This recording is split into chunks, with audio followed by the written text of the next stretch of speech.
भोपाल से MG server की report. BMS ने फाउंड्री द्वार पर कर्मचारियों के साथ इंसेंटिव स्कीम के लिए बनाया जश्न, बांटे लड्डू। शनिवार को भेल में हुए बीएमएस ने फाउंड्री गेट नंबर 5 पर द्वारा सभा का इंसेंटिव स्कीम लागू होने पर पटाखे फोड़ लड्डू वितरण कर जश्न मनाया। गेट मीटिंग में नितिन कोंडे ने पूरी जीएससीएम का हाल सुनाते हुए कहा कि निफ्टी, एबू और सीटू ने बिना स्कीम सुने ही वहां से इंसेंटिव स्कीम का विरोध कर दिया, जिसमें कारखाने का कर्मचारी आहत हुआ। एबू और सीटू की बैठक में शामिल प्रतिनिधियों ने कहा, हमें इंसेंटिव स्कीम नहीं चाहिए।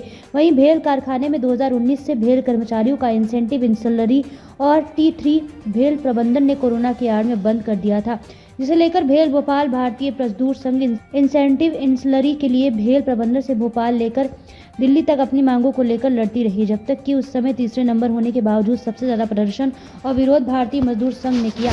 वर्ष 2022 में हमने लोगों से जनमत मांगा, कर्मचारियों ने हमें नंबर 1 यूनियन बनाया। भेल में कमलेश नागपुरे यहाँ पर जो महामंत्री का दायित्व है और भेल भोपाल में हमारे संघर्ष की जीत हुई है। जो इंसेंटिव स्कीम चालू हुई है, इसके लिए हम प्रबंधन को बहुत बहुत जो है धन्यवाद करते हैं और सारे कर्मचारियों को बधाई देते हैं, क्योंकि इस इंसेंटिव स्कीम का कोई एरियस नहीं मिलता अगर आज ये लागू नहीं होती। आज ये लागू हुई है और भेल भोपाल का जो कर्मचारी है वो बहुत खुश है, क्योंकि वो इसी इंतजार में था कि हमारी इंसेंटिव स्कीम लागू हो। और जो यूनियन सीटू और एबू विरोध कर रही है, उनका काम ही विरोध करना है, क्योंकि वो चाहते नहीं कि कर्मचारी को कुछ भुगतान हो, क्योंकि उनके लीडर आए ही नहीं और एक के लीडर आए तो उन्होंने बिना इंसेंटिव की बात किए ही वहाँ से चले गए। तो ये हमारे लिए और बीएमएस के बड़े संघर्ष के साथ जो है बीएमएस ने कर्मचारियों के लिए लड़ा और उनको ये इंसेंटिव स्कीम मिली है, उसके लिए हम भेल भोपाल की ओर से सारे कर्मचारियों को बहुत बहुत बधाई देते हैं, हमारे अध्यक्ष महोदय को। और भविष्य में ये भी आश्वस्त है कि ये सेंट्रलाइज स्कीम के अलावा अगर कहीं ओवर टाइम का भुगतान होगा तो भेल भोपाल में भी इसकी लड़ाई लड़ी जाएगी। दूसरी यूनियन ने मतलब किसी समर्थन नहीं किया उन्होंने। दूसरी यूनियनों में जो सीटू और एबू भागी है, उन्होंने कारखाने में विरोध भी नहीं किया और कहीं भी उनका विरोध नहीं है। वो तो जो है सिर्फ व्हाट्सएप पे लिख करके व्हाट्सएप के ट्रेड यूनियन चला।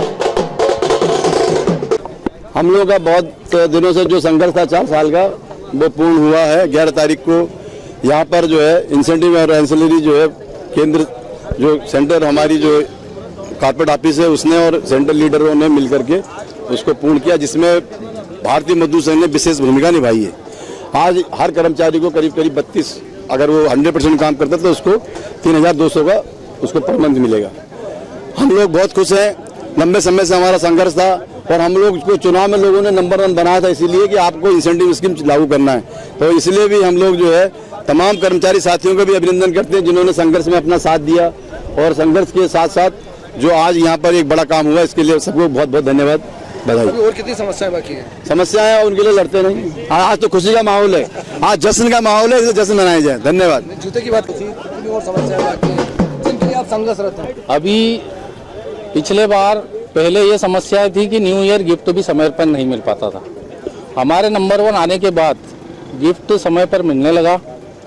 कैंटीन की स्थिति खराब थी, हम लगातार कैंटीन में हमारे कार्यकर्ता जाते रहते हैं। कैंटीन की स्थिति में सुधार हुआ। नाश्ता जो है एक ही प्रकार का आता था। कोरोना के बाद से हमारे कार्यकर्ताओं ने 6 दिन का अलग अलग नाश्ता जो है अब अलग अलग आने लगा। अभी एक इशू जो है सेफ्टी इशूज़ का बचा है, जो कि हमारे अध्यक्ष जी ने अभी बताया था, तो वो एक इशू बचा है, उस पर भी कार्य चल रहा है।